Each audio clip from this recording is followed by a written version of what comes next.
Hello everybody, welcome to the colours of knowledge. और आज हम कक्षा जो 10वीं की गणित है हमारी, उसमें चैप्टर 5 एक्सरसाइज 5.3 समांतर श्रेणी जो है उस पाठ का जो प्रश्न क्रमांक 5 है उसको हम हल करने वाले हैं। ठीक है, अब ये प्रश्न क्या कहता है, किसी एपी का प्रथम पद आपको दिया गया है 5, अंतिम पद आपको दिया गया है 45 और योग उसका जो है आपको 400 दिया गया है।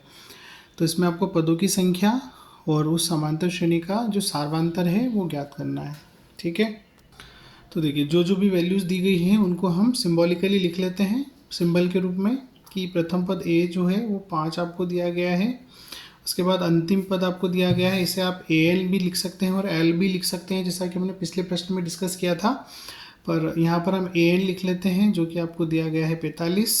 उसके बाद जो समांतर श्रेणी है उसका योग आपको दिया गया है 400। तो जो एस है उसका मान आपको 400 दिया गया है और आपको पदों की संख्या निकालना है, तो एन का मान आपको ज्ञात करना है, इसलिए हम इसको एस एन लिख देंगे। ठीक है, और एन भी हमें पता करना है, तो यहाँ हम लिख देंगे कि एन बराबर हमको पता करना है।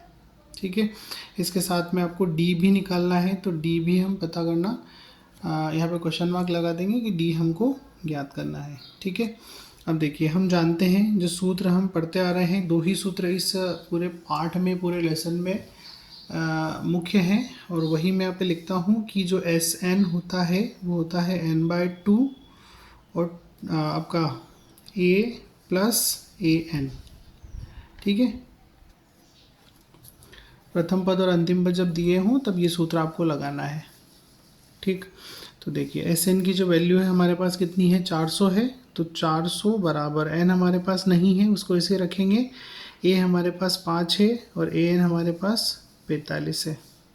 ठीक है, यहाँ पर 400 जो है इसमें 2 का गुणा हो जाएगा, इस 2 का गुणा, ये यहाँ पर रह जाएगा n और ये दोनों जुड़ के हो जाएंगे 50। ठीक है, 5 और 45 50, 400 गुणा 2 और ये 50 जो है इसके बटे में आ जाएंगे, यहाँ बचेगा, यहाँ रहेगा n, 0 से 0 हटा देंगे, 5 से इसको काटेंगे आएगा 8। तो 8 गुणा 2 ये बचा है आपका n का मान, तो n बराबर हो जाएगा 16। ठीक है, तो इस ये जो श्रेणी आपको दी गई है इसमें कुल कितने पद हैं, 16 पद हैं। ठीक है, अब n का मान आ गया है, तो हम एक सूत्र और हम जानते हैं वो हम लिखेंगे कि जो समांतर श्रेणी का nवां पद होता है वो होता है ए एन बराबर A plus N minus 1 multiply D. ठीक है, ए एन का जो मान आपको दिया है वो दिया है 45, ए आपको दिया गया है 5 प्लस एन आपने अभी निकाला है 16, 16 में से 1 घट जाएगा और डी आपको पता करना है। ठीक है, ये जो 5 इसका पक्षांतर करेंगे 45 की तरफ आएगा, माइनस का होके बराबर ही हो जाएंगे, 16 में से 1 घटाएंगे 15 डी।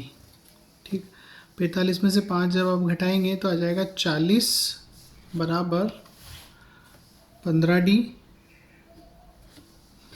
और 40/15 बराबर हो जाएगा डी। ठीक है, तो जो डी का मान आपको मिला है वो मिला है 40/15। तो इस समांतर श्रेणी में जो पदों की संख्या है n बराबर 16 है और जो सार्वांतर d है उसका मान है 40/15। तो आशा करता आपको समझ आया होगा। Thanks for watching. वीडियो को लाइक कीजिए, शेयर कीजिए और मुझे सपोर्ट कीजिए। Thank you.